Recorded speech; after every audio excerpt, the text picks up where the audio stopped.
We want to find a way today of conveying to you that as you stand in your physical body and you sift through the details of life as you knew you would, that you launch so many endless rockets of desire, and the universe expands and improves as a result of your exposure to life. It just gets better and better vibrationally. And the new generations that are born into this experience are born from this new leading edge place that you've carved out. But we want you to understand that you and every other species on the planet, better said, you and every other consciousness on the planet, and every particle of everything is consciousness, you are constantly asking for improvement, and the source energy part of you, the vibrational part of you, finds that improvement, finds it immediately, and from then on begins offering from that new vantage point. So that means that as you stand on your physical earth and you worry about global warming, you ask for your earth to maintain its balance. As you worry about earthquakes or volcanoes, you ask for a stable environment. As you worry about economic upheaval, you ask for more stability.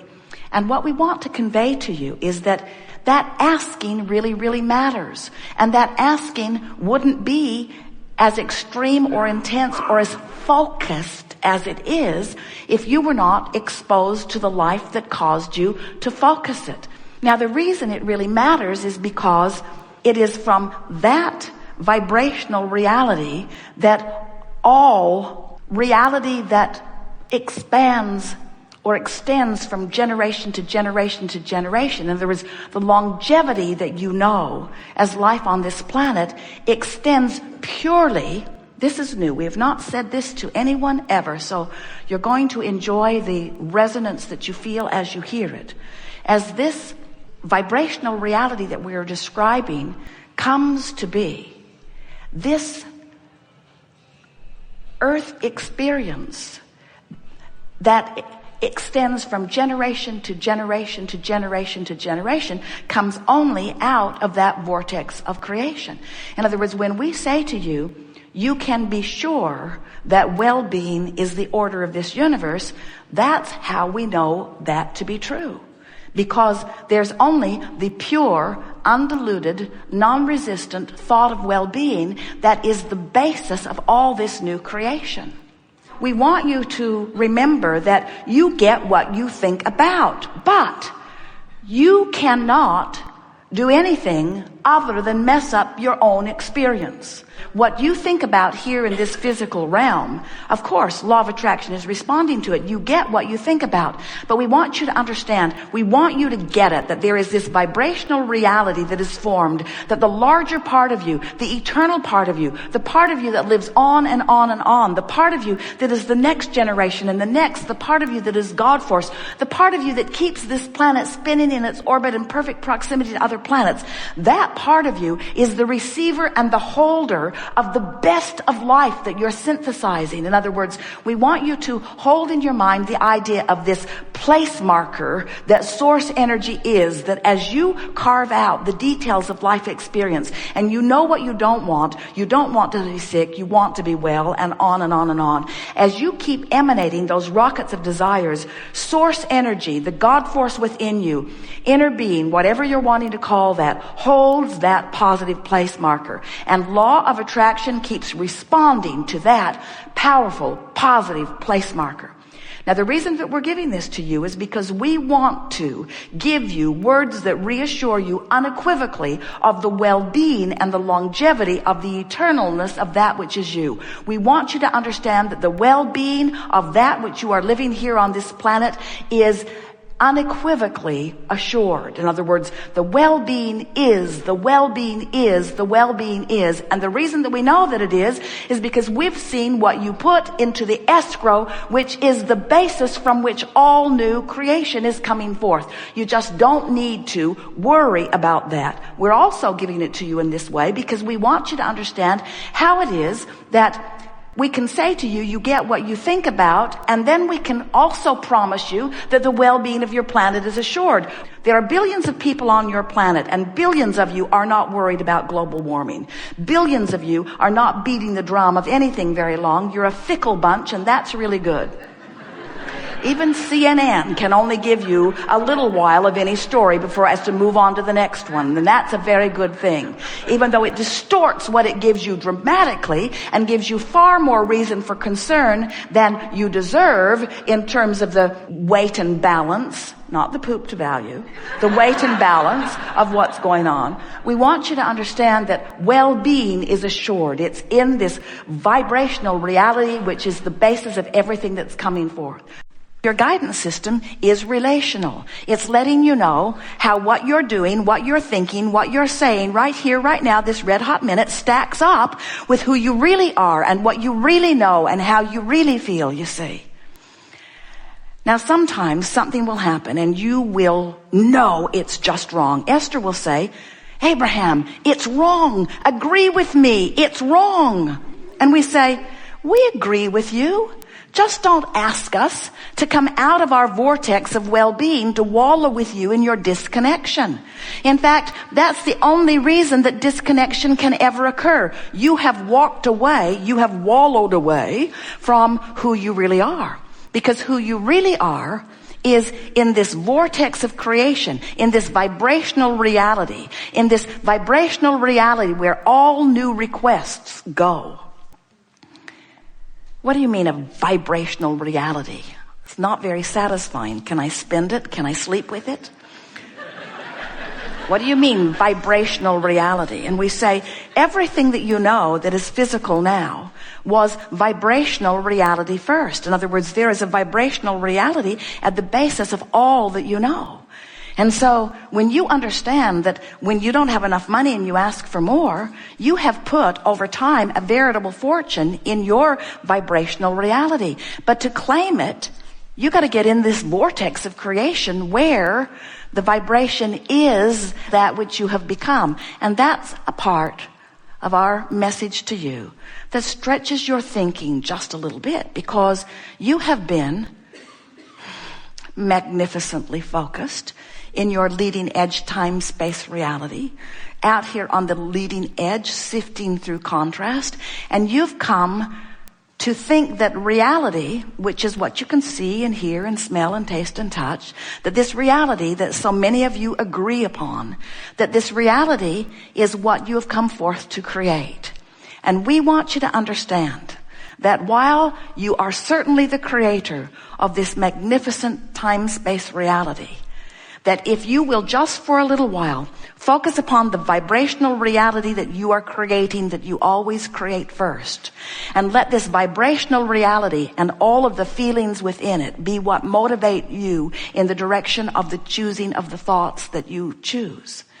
If we can convince you in this short time that we are together today to let this vibrational reality be the important thing that it really is in the context of the big picture of your life, if we can distract you from the reality of what's going on in your bank account or what's going on in your body or what's going on in your relationships, if you can be distracted from it long enough that you deactivate the vibration of it while you activate the vibration of what you really want relative to those subjects, it is our promise to you that your reality will begin to morph. It will evolve. It will change. It will match perfectly the image of what's going on over here in this vortex of creation.